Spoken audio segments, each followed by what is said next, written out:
The historical reality of Jesus. Did Jesus of Nazareth actually exist as a historical person? This question has ignited passionate debates for centuries, with some claiming he's merely a mythical figure. But what does the actual historical evidence tell us? Today, we're examining 10 compelling lines of evidence that demonstrate Jesus was indeed a real historical figure who lived in first-century Palestine. 1. Archaeological and cultural context. While we don't possess a Jesus artifact, archaeological discoveries powerfully corroborate the historical setting described in the New Testament. Excavations have confirmed the existence of cities, customs, and political structures mentioned in the Gospels. From Pontius Pilate's inscription at Caesarea Maritima to first-century synagogues and Roman crucifixion victims, archaeology provides a tangible backdrop that makes the Gospel narratives historically plausible and grounded in verifiable reality. 2. Hostile sources. Acknowledge Jesus. Even sources openly hostile to Christianity acknowledge Jesus' existence. Medieval anti-Christian texts like the Toledo Yeshu contain detailed narratives about Jesus' life and crucifixion while attacking his character. These opponents don't question whether Jesus existed. They take his existence as given. Similarly, early non-canonical Christian literature mentions Jesus while offering different theological perspectives. The crucial point: you don't typically invent a figure solely to refute him. There must be an original historical person to respond to. 3. Early Christian writers. Beyond the New Testament, early Christian writers like Clement of Rome, Ignatius, and Polycarp explicitly affirm Jesus' existence. Writing independently within living memory of the apostles, they provide corroborating testimony across diverse Christian communities. Their consistency, despite independence from one another, adds significant weight to the historical case. 4. Jewish rabbinic literature. Early Jewish rabbinic writings, particularly the Babylonian Talmud, contain references to Jesus in critical terms. These ancient Jewish sources represent independent, non-Christian attestation.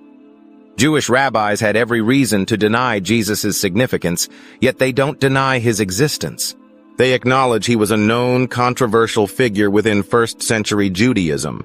This hostile witness testimony carries enormous historical weight. 5. Roman historian Tacitus. Tacitus, one of Rome's greatest historians, provides crucial independent evidence. In his Annals, written around 112 to 113 AD, he refers to Christus and his execution under Pontius Pilate during Tiberius's reign. This testimony is remarkable because Tacitus was a Roman aristocrat with no sympathy for Christianity, had access to official records, and was writing within living memory of people who knew the facts. This independent testimony from a respected Roman intellectual represents a cornerstone of evidence for Jesus' historicity. 6. Jewish historian Josephus. Josephus offers the most significant non-Christian evidence.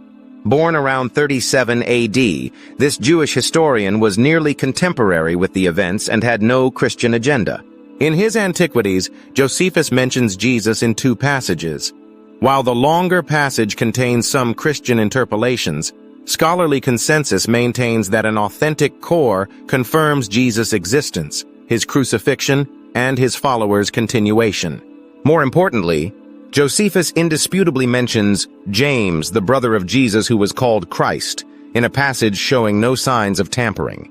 Josephus's proximity to events and non-Christian perspective make his testimony exceptionally valuable. 7. The Gospels as historical sources. The Gospels are recognized by most scholars as ancient biographies intended to convey factual information about Jesus' life. Despite their theological purpose, they were composed remarkably close to the events, 35 to 65 years after Jesus' death. This time frame is exceptionally early compared to biographical sources for other ancient figures. Augustus Caesar's primary biographies were written much later, yet historians don't question his existence. The Gospels' proximity to events and detailed knowledge of first-century Palestinian culture supports their historical value. 8.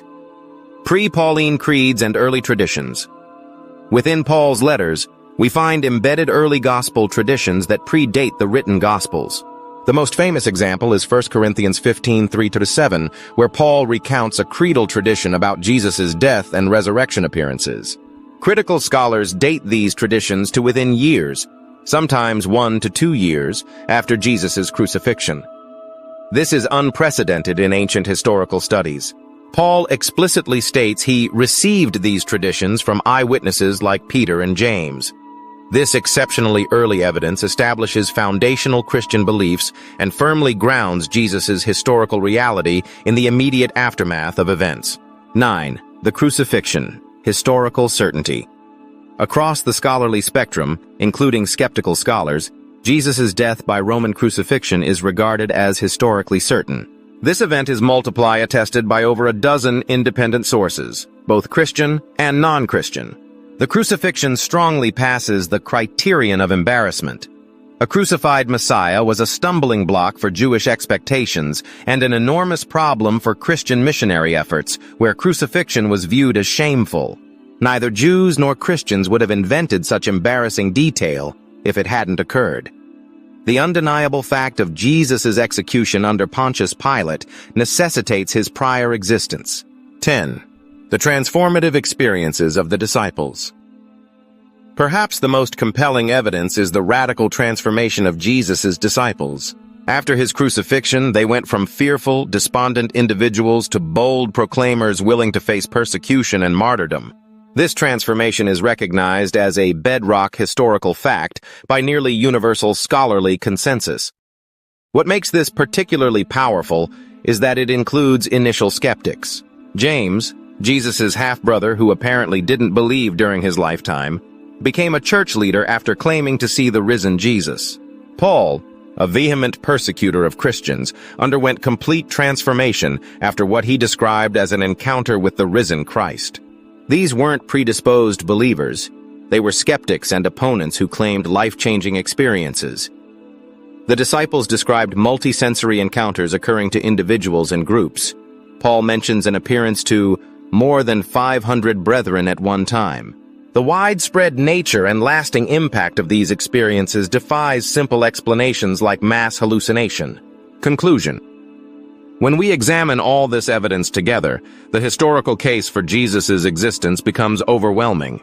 We have multiple independent sources, hostile witnesses, early traditions, archaeological context, and the transformative impact of early Christianity, all pointing to the same conclusion. The historical evidence for Jesus' existence is exceptional compared to other ancient figures. Most are attested by fewer sources, written much later, often by friendly rather than hostile witnesses.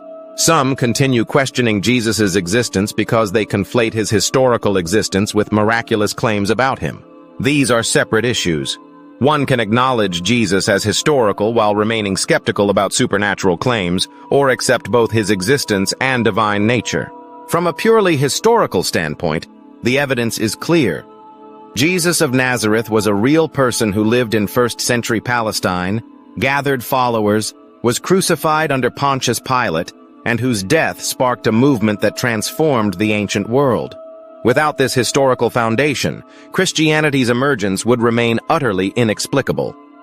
The question isn't whether Jesus existed. The evidence settles that conclusively. The remaining questions concern the significance of his life and the truth of claims made about him.